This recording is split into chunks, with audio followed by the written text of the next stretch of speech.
Okay, so for today's Bell Ringer, you are to give me 5 things that you like to do at home. It could be listen to music, play with friends, play outside, talk to your family, whatever. But you are to list 5 things, write it on a sheet of paper, and just hand it in to me before the end of class. But to get started with today's lesson, we are going to learn about the diagram of how a short story, movie, or book works. So each one of those has its own rising action, climax, falling action, and resolution. And there's a diagram showing how those things work.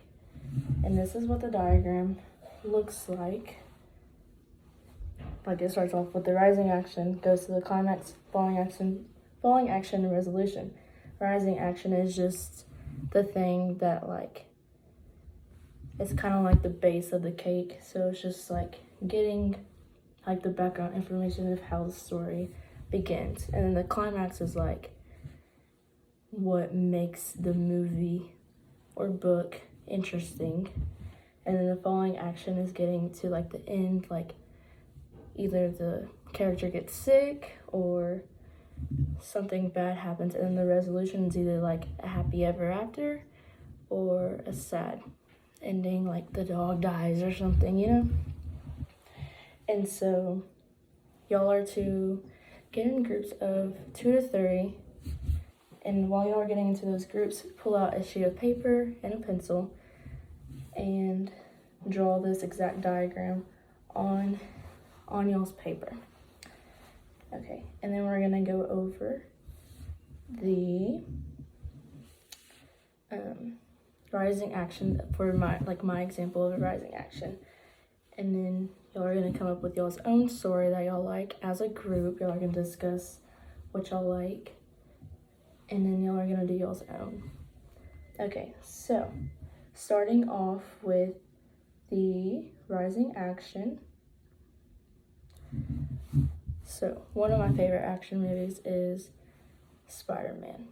And Spider-Man, there's many different movies about Spider-Man, but they all start the same. They all start with the main character, Peter Parker, doesn't live with his family, so doesn't live with his real parents. So he wants to figure out what his real parents did and why they had left. Okay, so the rising action would have to be Peter Parker. This is what I would write on this part of my diagram. So the rising action, I would write right here, and I would write Peter Parker. Peter Parker was just a normal teenager who wanted to find out who his father was and what his dad did for his job. Along the way, Peter meets a girl that he really falls for, and she also works at the lab that he figured out his father had worked at. But at this lab, they do certain projects or whatever. So Peter gets bit by this spider that they are researching about. And this certain spider makes him do weird things. Like the next day, I'm getting off subject. Okay, so Peter gets bit by a spider and then wakes up with superpowers. So I would sum that up, and I would write that right there with the rising actions at. And then moving on to the climax, Peter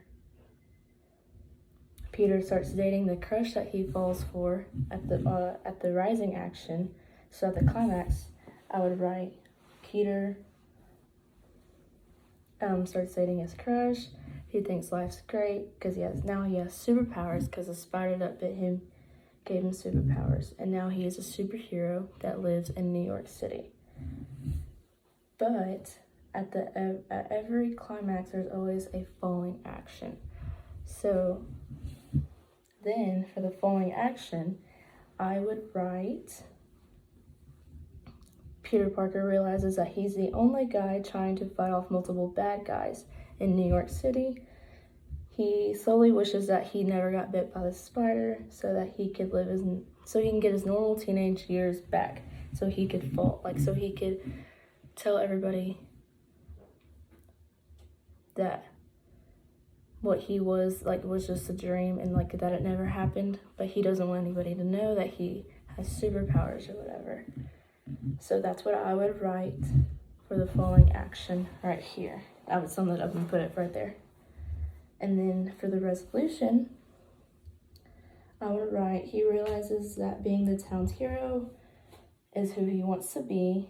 And then there are 3 movies, like I said at the beginning, that all end up the same way but with different villains. So in the falling action, he has to fight off villains, and then the resolution, he ends up winning against the super villain, and then has to do it throughout these series of movies. So that's basically like what I would write in these, but I would sum it up. So in y'all's group, I would want y'all to each come up with y'all's own movie, show, book, poem, whatever they all have the same similar interests in, and write the same sort of chart that I did.